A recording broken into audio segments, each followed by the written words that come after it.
Conversation forward. We have Aditya Sood joining us. He's portfolio manager at InCred Portfolio to take some questions on where the markets could be headed, as well as some of the individual, stocks and sectors that they look at. Aditya, thanks a lot for joining us. This is Pavitra. So, considering the fact that we got this macro data from the US, expectations of a rate cut are pretty, up there towards the end of the year. The fact that IT earnings have come through and there doesn't seem to be any major disappointment, and it's perhaps baked into the prices already. In that context, where do you see our markets from here? I'm talking about the near term, say in the next 1 to 2 months. Sure. So I think markets have any which ways done quite okay from a near-term perspective. I think what is getting priced in today is that rates globally and possibly locally are also closer to peaking. What we are also seeing is that that apprehension of a very deep recession in the US is clearly behind us. Possibly this is going to be a period wherein demand recovery is going to be more important for sectors like IT, obviously, which is a global cyclical. So our view is that, markets will continue to be very, very supportive. And obviously at the margin, FI flows matter to the market. And what we have seen is that, after $60 billion of selling that went into the market, possibly over last 2 years, what we are getting into in India is that we are getting into election cycle, and typically election cycles are very important in global emerging market investing, because if you are investing into any market, it is a call on first currency and then geopolitical stability rather than how much money you are going to make in the market. Luckily for us, it is also coinciding with the fact that India's 3-year dollar return is 67% and we are the best performing market in dollar terms, and that dollar return, what needs to be noted, is higher than Nasdaq and S&P. So our view is that slowly we'll get into an environment which is going to be fairly constructive. There has been a fair bit of time-wise correction in the markets. Till March, markets never went anywhere. And obviously that created an opportunity in mid and small cap stocks, wherein we saw a lot of stocks declining by 30-50%. And now what we are witnessing is that there is a large element of mean reversion which is happening in the market. Obviously, with raw material cost abating and freight cost, obviously we have seen freight cost normalizing then sooner than what people would have expected. And this is also getting reflected in power and fuel costs. So clearly there are a lot of tailwinds at this point in time rather than headwinds for the market. Aditya, morning. Rima here. You manage 2 funds at InCred. One is a small and mid-cap portfolio, which is quite self-explanatory. And the other one is a multi-cap portfolio, where it's quite interesting to note that 79% of the weightage of this fund is actually in small caps, only 18% in large caps, and 3% in mid-caps. So even in a multi-cap fund where you can invest in a lot of mid and large caps, you're choosing to invest in small caps. What's the outlook on small caps? How do the valuations currently stack up? Because of late, we've had a few fund managers who are restricting inflows into the small cap funds because they're worried about chasing premium valuations. The investable universe is a bit small, and they don't want to keep pumping in money and chasing the premium on the stocks. So clearly, we made this pivot, 6 months back, wherein we said that small caps have become cheap enough to, take us a very, very active call on this subsegment of the market. One of the things that we do for our clients is that, we want to take active calls. And clearly, there are times wherein we have to take overweight positioning. And in a multi-cap portfolio, we can navigate between small, mid, and large. And that is in line with our view that, going forward, possibly market returns are going to be tepid. But what you can clearly expect is small and mid cap is going to outperform the large caps here on. Obviously, there is a large correlation of interest rates in India. Typically, if you see a correlation of high interest rates with small cap performance, obviously small caps tend to underperform as interest rates are rising. And we are getting into an opposite environment here. The second point here is that, we would always like to look for Being a PMS, we are focused on 20-25 opportunities at any given point in time.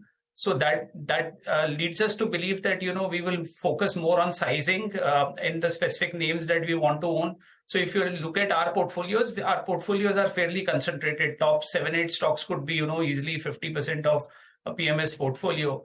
Whereas it is very difficult for a mutual fund manager to position themselves. One of the largest mutual funds in this country has a small cap fund has got close to 185 odd stocks.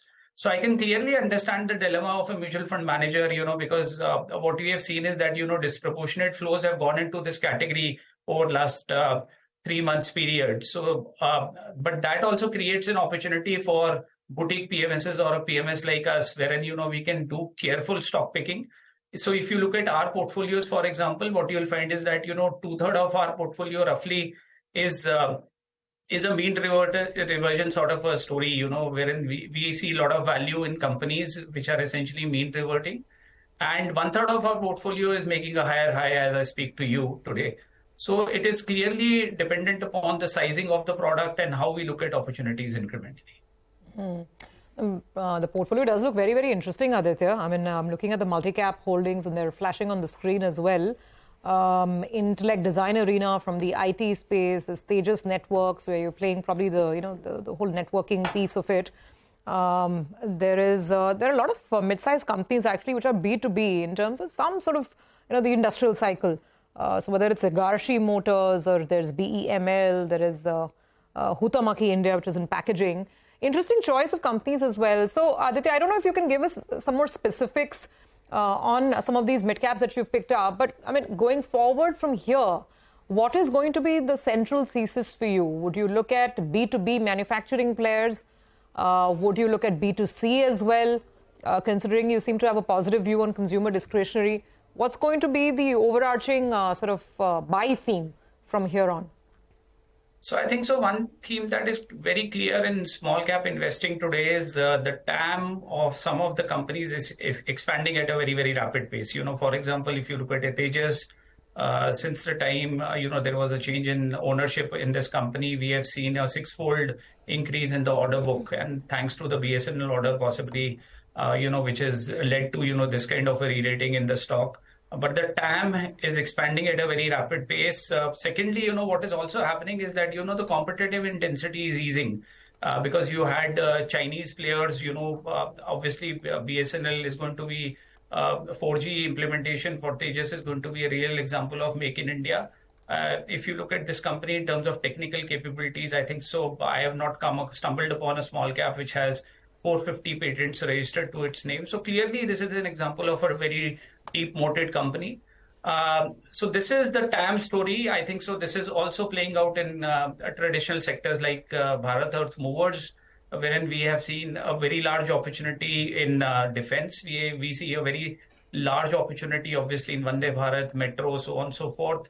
So our view is that, the absolute market cap of these companies is still, in closer to $1 billion range. Now, whether these companies can graduate to become a $3, $4, $5 billion market capitalization companies over a 7 to 10 year period, that is how we are thinking about these names. And obviously, there is an element of undervaluation also. So this is the TAM story as far as, one segment of the market is concerned. The second segment of the market, and that is why you see, names which are under-researched by a lot of people. And what we believe is that, inflation really hit a lot of companies very, very hard.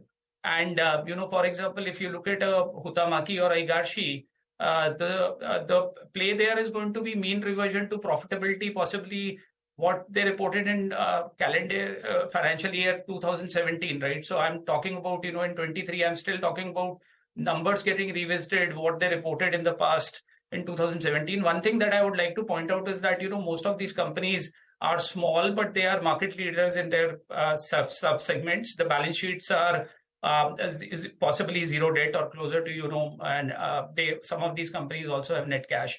So as a logical consequence, we don't want to take solvency and liquidity risk for our clients. But what we do believe is that, these companies will gain from strength to strength because the down cycle is behind us and obviously demand is not a concern. In most of these areas, what we are careful about is that, there is environment wherein, demand is not really going to be a concern. And obviously, product mix is going to be a key for a lot of these companies. Instead, if they are pushed to the wall, they'll innovate and, bounce back very strongly. Got that. Okay. Good talking to you, Aditya. Thank you for, of course, giving us the thought process and the rationale. Of course, the disclosure is that these are companies that are in the InCred portfolios. And, of course, that's Aditya giving some thoughts around those selections and the way forward. Thank you for joining in. We do have to take a very